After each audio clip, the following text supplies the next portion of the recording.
aliens met one human and misjudged the entire species. The Great Hall of Vara 5 Station stretched across 300 meters of polished crystal floors and soaring transparent walls that looked out into the depths of space. 7 different species sat in the circular chamber, each in their specialized seating that accommodated their unique biology. The delegation floated in suspended water tanks. The lounged on heated stone platforms. The clung to vertical surfaces with their specialized limbs. All of them had gathered for one purpose, to evaluate humanity's application to join the Galactic Council. Ambassador stood alone in the center of the chamber, his hands clasped behind his back, waiting patiently as the council members reviewed the documents displayed on their individual screens. He wore a simple gray suit, Earth-standard business attire, and his expression remained calm and attentive. He had been waiting for 17 minutes, but his posture hadn't shifted. He simply stood there, breathing slowly, his dark eyes taking in the architecture around him without apparent concern. The prime speaker, a massive reptilian creature with rust-colored scales and eyes like molten gold, finally broke the silence. His voice rumbled through the translation devices embedded in the chamber walls. Ambassador, your species claims to represent a unified world government. Yet our preliminary scans show your planet divided into nearly 200 separate nations, each with its own military forces, economic systems, and competing interests. How do you explain this contradiction? Smiled slightly, a gentle curve of his lips that seemed almost apologetic. Prime Speaker, I believe there may be a translation issue. Earth has a unified voice for interstellar affairs, yes, but we maintain our cultural diversity internally. We see strength in many perspectives coming together for common goals. It has taken us time to reach this point, certainly, but we have arrived at it through cooperation, not conquest. The Prime Speaker's nostril slits flared, but continued to meet his gaze steadily, without challenge or submission, just patient attention. The elder rippled in her containment tank, her bioluminescent patterns shifting through complex sequences that the translators rendered into words. Your species has a concerning history of internal conflict. Your data files contain records of countless wars, genocides, and systematic violence against your own kind. Why should we believe you have evolved beyond this nature? Turned to face the elder, his movements smooth and unhurried. Elder, I would never claim we have evolved beyond our capacity for conflict. What we have evolved is better systems to prevent it, deeper understanding of its causes, and stronger commitments to peaceful resolution. We bring our history with us honestly because we believe it shows not our failures but our growth. We learn from what we have done wrong. He paused, then added quietly, and I suspect if we examine the histories of every species in this chamber, we would find similar chapters. The question is not whether darkness exists in a species past, but whether they have worked to build light in their present. The representative clicked and chittered, her mandibles moving in rapid patterns. Your species possesses nuclear weapons, biological warfare capabilities, and theoretical designs for weapons even more destructive. You maintain military forces numbering in the millions. How can you claim peaceful intent while retaining such aggressive capabilities? Nodded, acknowledging the question's validity. We maintain defensive capabilities, yes. We have learned through hard experience that being unable to defend ourselves invites aggression from those less principled.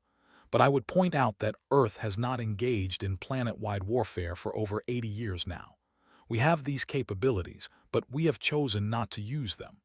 The existence of power and the application of power are two different things. The questioning continued for hours. They asked about Earth's environmental policies, its economic systems, its approach to artificial intelligence and genetic modification. They presented hypothetical scenarios. How would humanity respond to a trade dispute, to a border incursion, to the discovery of a pre-civilization? To every question, provided thoughtful, measured responses. He never raised his voice. He never showed frustration or impatience. even when the prime speaker asked the same question 3 different ways, clearly trying to catch him in a contradiction. When the commerce representative tried to bait him with insulting assessments of Earth's primitive technology, simply smiled and acknowledged that humanity still had much to learn from older civilizations. By the end of the 3rd week, the pattern was clear. Attended every session precisely on time. He answered every question with the same calm deliberation. When he didn't know something, he said so honestly and offered to research it. When he disagreed with a council member's assessment, he did so respectfully, presenting his alternate view without demanding they accept it. The council members began to form their opinions. "He shows no aggression," the representative noted in a private session. "Even when provoked, he remains controlled." "Controlled or weak," the prime speaker growled. "I have tested him repeatedly. He never rises to challenge. Where is his fire? Where is his pride?" The elder pulsed thoughtfully in her tank. "Perhaps we are seeing their true nature, a species that has learned restraint. This could be valuable in mediating disputes." The commerce representative tapped his elongated fingers on his. "His responses show adequate intelligence but nothing exceptional. They think sequentially, logically, but without the dimensional processing of the or the intuitive leaps of the. They would be adequate council members, not brilliant but adequate." The evaluation period concluded on a planetary cycle later. Stood once more in the center of the great hall as the council delivered their judgment. The prime speaker's voice echoed through the chamber. "Humanity, through its representative, has demonstrated sufficient capacity for peaceful cooperation, diplomatic engagement, and rational discourse. However, given your species' limited technological development and concerning military history, the Council has decided to grant you Tier 3 membership status." Listened attentively as the terms were explained. Tier 3 meant humanity would have access to certain trade routes and basic galactic technology, but Earth's military development would be monitored. A galactic overseer would be assigned to ensure compliance with Council regulations. Humanity would have a voice in Council proceedings, but not a vote on major decisions. It was, essentially, a probationary membership. "Do you accept these terms, Ambassador?" the Prime Speaker asked. Was quiet for a moment, and several council members shifted in their seats. Was this where the human would finally show his true colors? Would he object to the restrictions, demand better terms? Instead, bowed slightly, a gesture of respect drawn from one of Earth's Eastern cultures. "On behalf of Earth and all its people, I accept the Council's generous offer of membership. We understand we are newcomers to this galactic community, and we are grateful for the opportunity to learn and grow alongside species with far more experience than our own." The Prime Speaker seemed almost disappointed by the gracious response. "Very well. You will receive the official documentation within 3 standard cycles. Welcome to the Galactic Council, humanity." Smiled that same gentle, diplomatic smile he had worn for 3 weeks. "Thank you, Prime Speaker. I look forward to a long and productive relationship between Earth and the Council." As the session ended and the various delegates filed out of the chamber, remained behind for a moment, looking out through the transparent walls at the stars beyond. He pulled out a small communication device, one of Earth's own design, and typed a short message with his thumbs. "We're in, now we wait." He sent the message, then slipped the device back into his pocket. His expression never changed, but there was something in his eyes, just for a moment. Something that might have been satisfaction, or anticipation, or perhaps just the quiet confidence of someone who knows exactly what they're doing. Had been chosen for this assignment very carefully. Earth's government had debated for months about who to send. They had military heroes who had led troops through impossible situations. They had brilliant scientists who had revolutionized entire fields of study. They had artists whose work had moved billions to tears. They had engineers who built cities in the clouds and beneath the seas. They had sent because he was a diplomat, trained from childhood in the art of patience, negotiation, and measured response. They had sent him because he was exactly what the council expected to see: calm, rational, peaceful.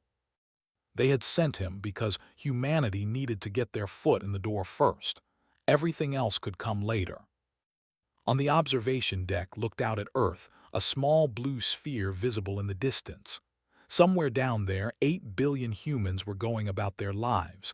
Some were fighting, some were loving, some were creating, some were destroying, some were dreaming of the stars. The council thought they understood humanity now.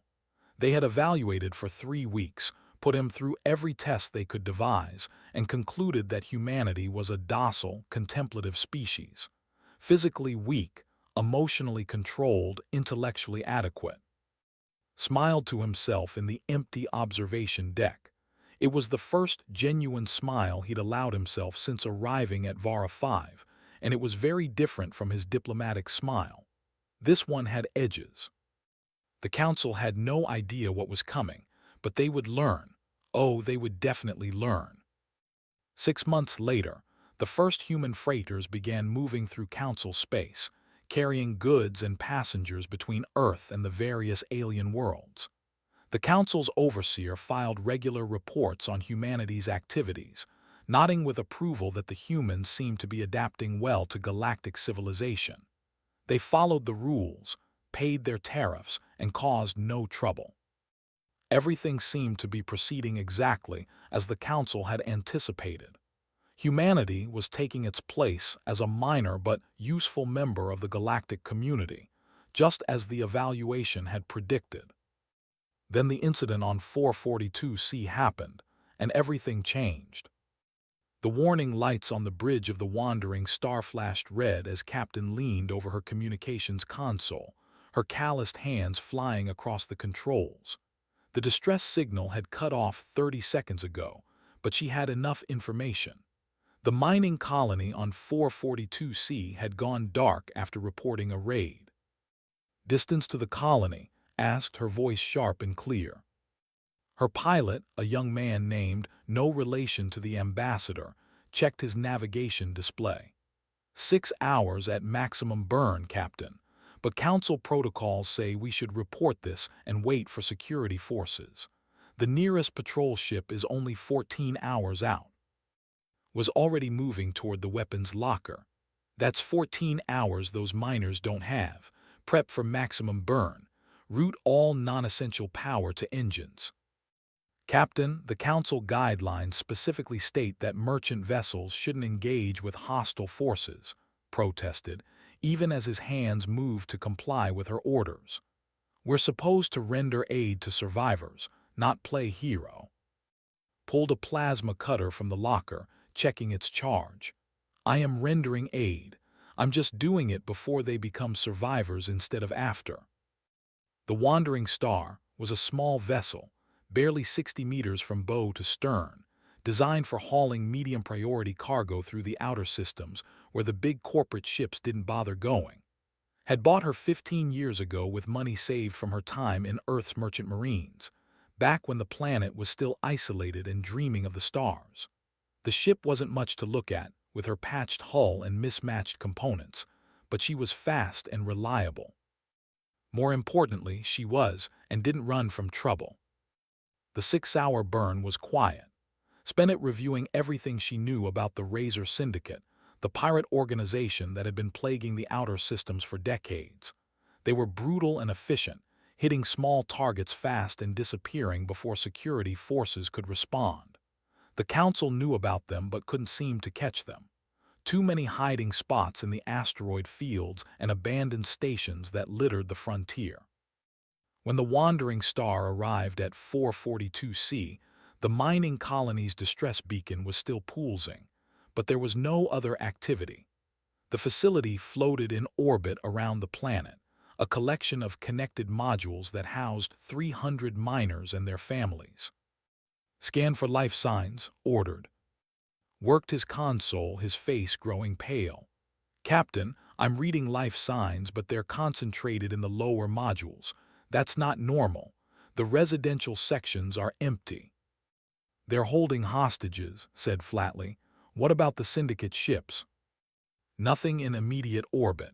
But wait, I'm picking up ion trails leading toward the belt. Fresh ones, maybe 2 hours old.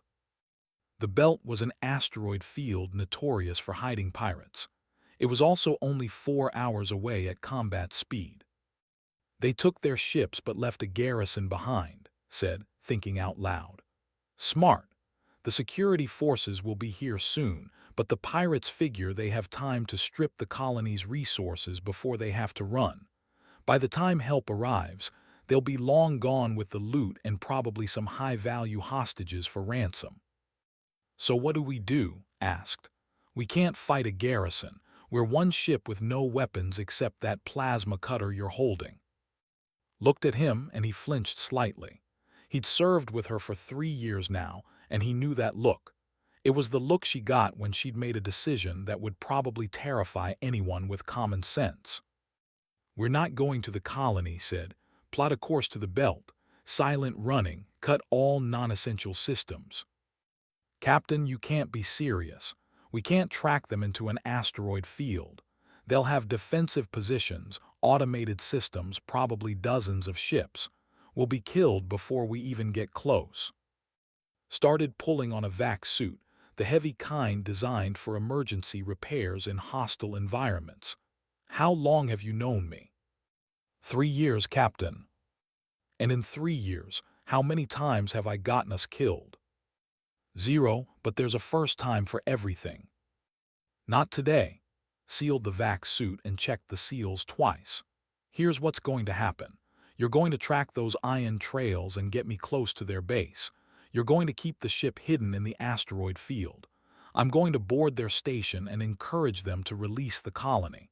Then we're going to go home and file a very detailed report about the syndicate's operations. Encourage them.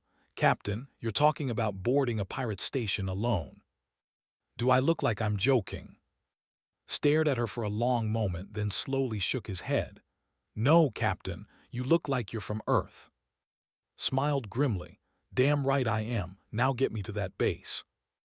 The wandering star slipped into the belt like a shadow, her power signature reduced to barely a whisper. Was a good pilot, weaving between asteroids with practiced ease, following the ion trail deeper into the field. It took 2 hours to locate the syndicate base. It was built into a hollowed-out asteroid, with docking ports hidden in the natural surface features. Counted 7 ships docked externally, with room for more inside. The base was bigger than she'd expected, probably home to over 100 pirates. This is insane, whispered, as if the pirates might hear him across the vacuum of space.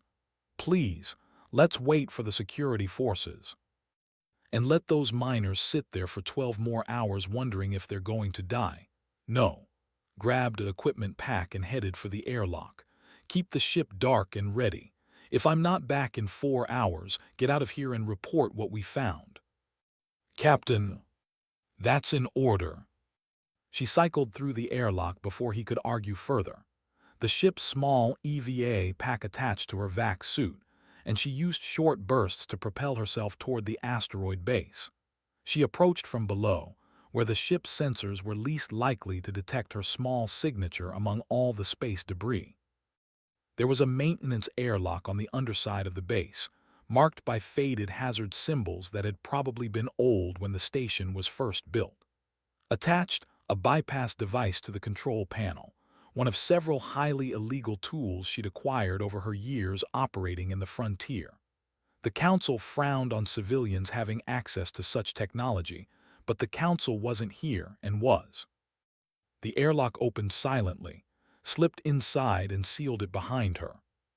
The maintenance corridors were narrow and dimly lit, designed for automated drones rather than people. Moved through them carefully, her magnetic boots making soft clicks on the metal floor.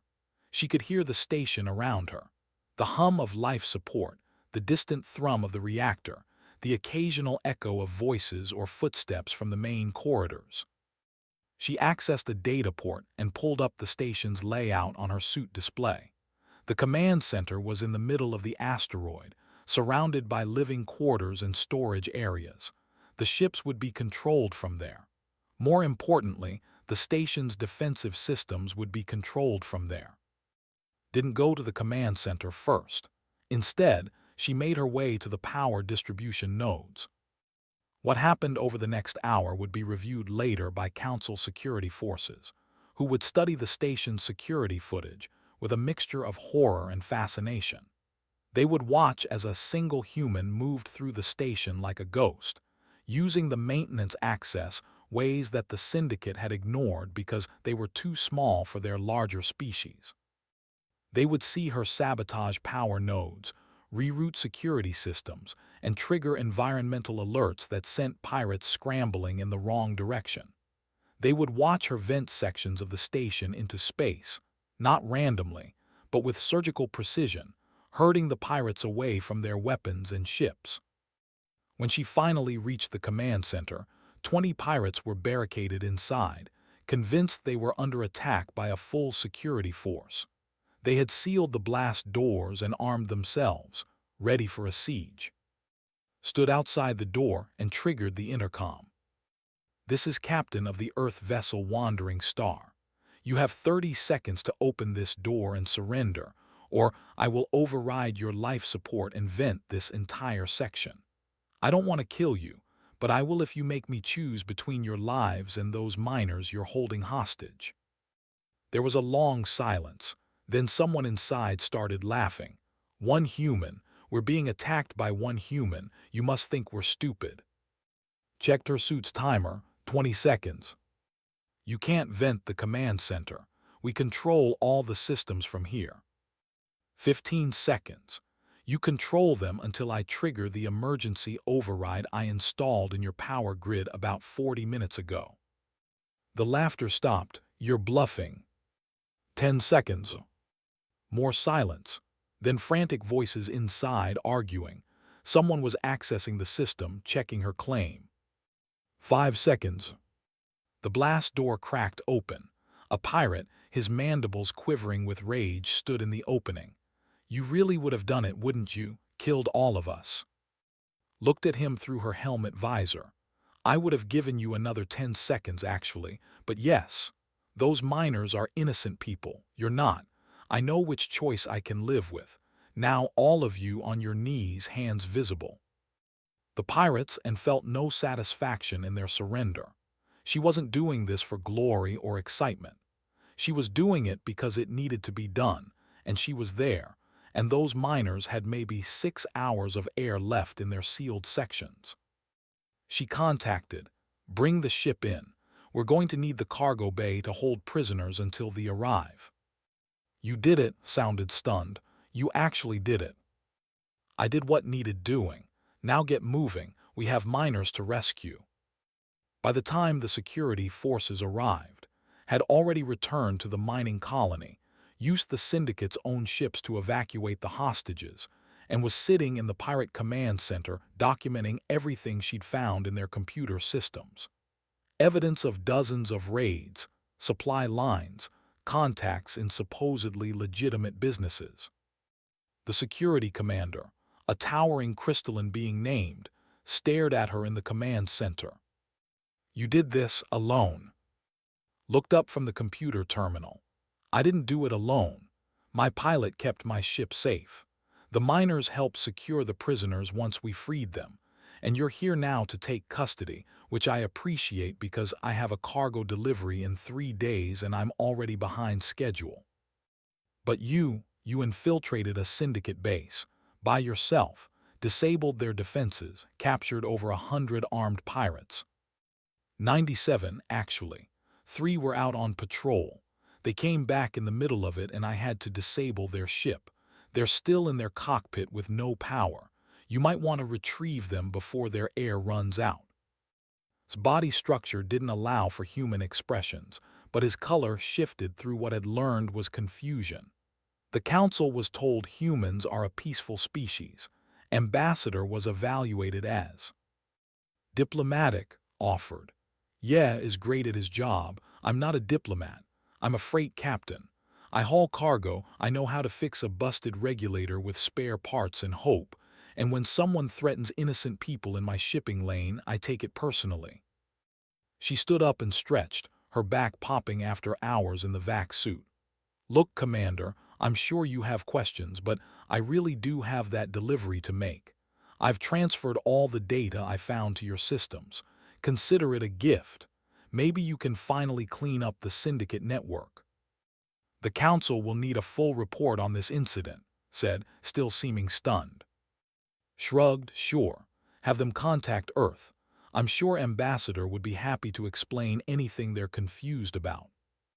She headed back to the Wandering Star, leaving and his security forces to process the scene. Was waiting in the ship, his hands shaking slightly from the adrenaline crash. "We just kicked over a very large hornet's nest," he said as climbed aboard. "Yep. The Council is going to have questions." "Yep. They're going to realize that humans aren't what they thought we were." Smiled as she took her seat in the captain's chair. "Yep, and that's Earth's problem, not ours. We're just simple freight haulers making an honest living. Now let's get out of here before someone decides we should stick around for all the paperwork." The Wandering Star slipped away from 442C, leaving behind a very confused security force, 97 arrested pirates, 300 grateful miners, and the first crack in the Galactic Council's understanding of humanity. On Vara 5 station, the reports began arriving 3 hours later. The overseer assigned to monitor humanity read them with increasing alarm. Then the security footage arrived. The overseer watched the entire hour-long recording of systematically taking apart a fortified pirate base. The overseer immediately requested an emergency council session. This was not what they had been led to expect from humanity. Ambassador had shown them a species of calm philosophers and patient diplomats. Captain had shown them something else entirely. The emergency council session convened within 2 standard cycles of the 442C incident. The Great Hall of Vara 5 was full, with representatives from every major species present. The mood was tense. Holographic displays showed the security footage from the Syndicate base, frozen on an image of venting a corridor section, sending 3 pirates tumbling into space before she calmly sealed the bulkhead and moved on. The Prime Speaker slammed his clawed hand on his platform. "This is an outrage.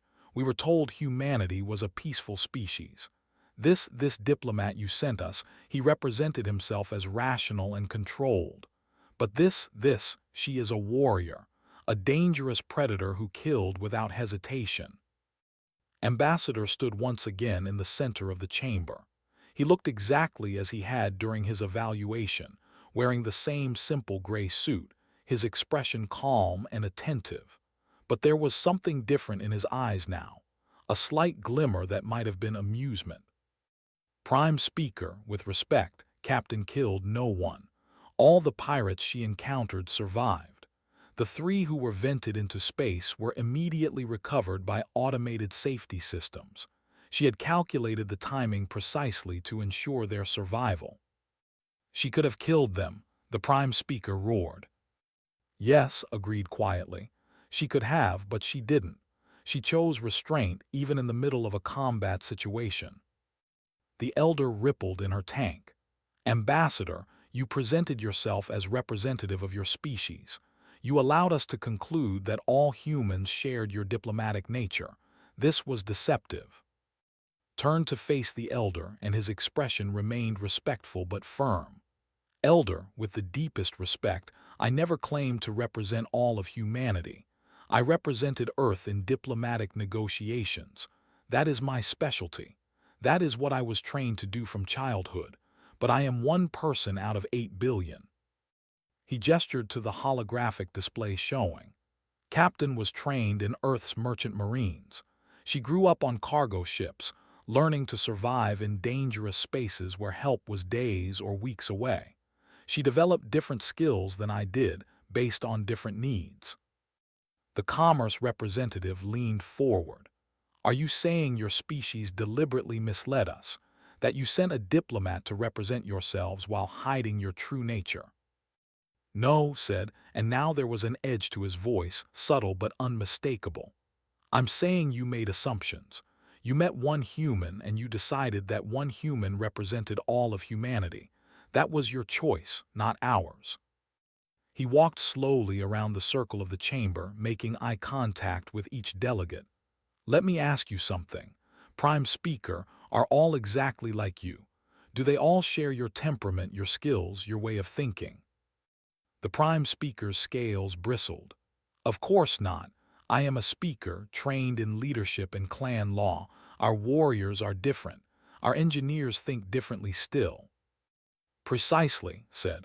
And yet you assume that because I am diplomatic, all humans must be diplomatic. You met a diplomat and concluded we were a species of diplomats. The representative clicked rapidly. But the difference is a matter of degree. Our warriors and diplomats approach problems differently, yes, but within predictable parameters. She operated in ways we would never have anticipated from your evaluation. Nodded. I understand your concern. Let me be very clear about something. Humanity doesn't have species-wide behavioral patterns the way you do. Our genetics provide basic templates, certainly, but our individual development is shaped more by choice, experience, and cultural context than by biology. Two humans can be as different from each other as a is from a. He pulled out a data pad and projected information into the air. Earth has over 7,000 distinct languages, thousands of cultures, hundreds of climate zones that shape different survival strategies. Some humans are raised in cities of tens of millions, learning to navigate complex social hierarchies. Some are raised in small villages, learning self-sufficiency and community bonds. Some grow up on the ocean, some in deserts, some in frozen tundra, some in dense jungles. The images cycled through, showing the incredible diversity of Earth's environments and peoples. We have humans who dedicate their lives to creating art that serves no practical purpose except beauty.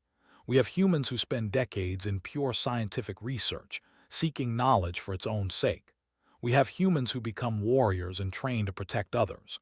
We have humans who build things, who heal people, who teach children, who explore unknown places. And here's the important part. The same human can be several of these things at different times in their life. Tapped his data pad and his own file appeared in the air. I'm a diplomat, yes. I spent 30 years training for this role, but I also have a black belt in 3 different martial arts. I speak 9 languages. I'm a certified emergency medical technician. I've published papers on game theory and conflict resolution. I once spent 6 months living in Earth's Amazon rainforest, studying indigenous cultures. I am many things, and I am still considered fairly specialized by human standards. The council chamber was silent as they absorbed this information. The elder pulsed slowly. If what you say is true, then your species is fundamentally unpredictable. We cannot establish normal diplomatic relations with a species that might send us a philosopher one day and a warrior the next. Can't you? Asked softly. Or is it just uncomfortable because it's different from what you're used to? Before anyone could answer, the chamber doors opened. A full human delegation entered, and the council members stirred in surprise. No one had authorized this. Smiled, a real smile this time. I took the liberty of inviting some other humans to join us today. I thought it might help illustrate my point. 6 humans walked into the chamber and arranged themselves beside. The council recognized Captain immediately. She wore her merchant captain's jacket and looked utterly unconcerned by the attention of the entire Galactic Council. Gestured to a tall woman with dark skin and kind eyes. This is Doctor. She's a trauma surgeon who has worked in disaster zones across Earth. She's personally saved over 3,000 lives in emergency situations.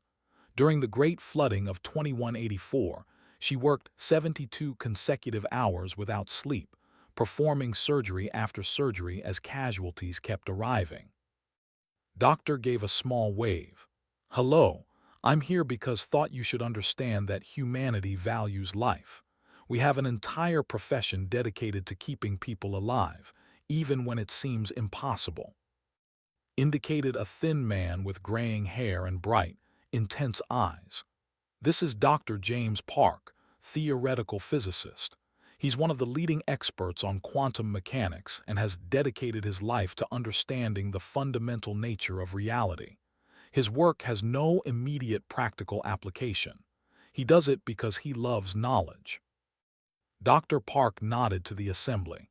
I spend my days thinking about things that won't be useful for centuries, if ever. Humanity supports this. We value understanding for its own sake.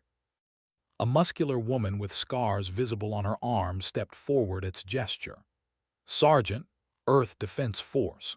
20 years of service, including 4 major conflict resolutions and 12 peacekeeping missions. She saved 43 lives in combat situations and has commendations for valor and strategic thinking. Sergeant stood at attention. I fight when necessary, but I've spent more time preventing fights than engaging in them. Most of my job is showing people that fighting me would be too costly to be worth it. Peace through strength, we call it. Introduced a young man with a ready smile. Thomas Wright, kindergarten teacher. He works with children aged 4 to 6, helping them learn to read, to work together, to understand emotions and social interaction. He shapes young minds during their most formative years. Mr. Wright grinned. I teach kids to share, to be curious, and to ask questions. I'm probably the most important job here, honestly. Everything else builds on what we teach children. The last member of the delegation was an older woman with silver hair and shrewd eyes. Dr. Sarah, anthropologist and first contact specialist. She studied every piece of information we could gather about galactic civilizations and has trained our diplomats in cross-cultural communication.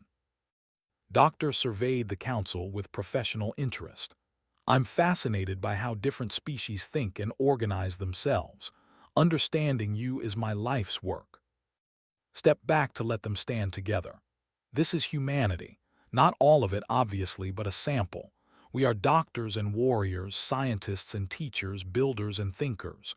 We're artists and engineers, philosophers and explorers. We are not one thing. We are 8 billion individuals, each shaped by different experiences, choosing different paths, developing different skills. The prime speaker stared at the delegation. How is this possible? How does your species function without unified behavioral patterns? How do you govern yourselves? How do you make decisions? It was Doctor who answered. With difficulty, honestly, we argue constantly. We have different opinions on everything. But that diversity of thought means we approach problems from multiple angles simultaneously. When one perspective fails, we have others to try. Captain added, we're adaptable. You put a warrior in a diplomatic situation, they'll handle it like a warrior because that's what they are.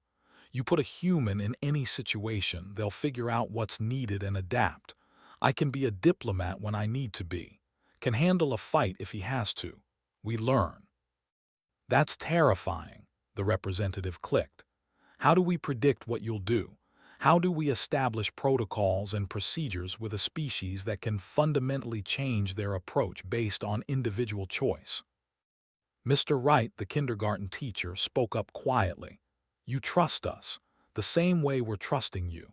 Came here alone, evaluated by species that could have done anything to him. Captain rescued minors of a different species because it was the right thing to do, even though she had no obligation to help. We make choices based on our values, not just our programming. Dr. Park adjusted his glasses. And our values say that life has worth, that knowledge has worth, that cooperation produces better outcomes than conflict. These aren't genetic imperatives. They're choices we make, individually and collectively. Sergeant crossed her arms. You want to know if we're dangerous? Yes. Every human has the potential for violence, but we also have the potential for incredible compassion, creativity, and sacrifice. Which potential we manifest depends on the situation and our choices. The elder pulsed rapidly, a sign of deep thought. What you're describing is chaos. Organized chaos, perhaps, but chaos nonetheless. Every individual human could theoretically respond to the same situation in completely different ways. Nodded, yes. And that's exactly why you can trust us. We're not limited by our biology. We choose our paths. When we chose to reach out to the stars to seek membership in your council, we chose cooperation. That choice means something precisely because we could have chosen differently. Doctor added, every species here followed their nature to the stars. You explored because your genetics pushed you toward it. We explored because we decided to. That's the difference. The council deliberated for 3 days. The human delegation stayed on Vara 5, and something interesting happened during that time. Council members began approaching them individually, curious about their different perspectives. The prime speaker had a long conversation with Sergeant about military tactics, and was surprised to find she preferred defensive strategies and de-escalation when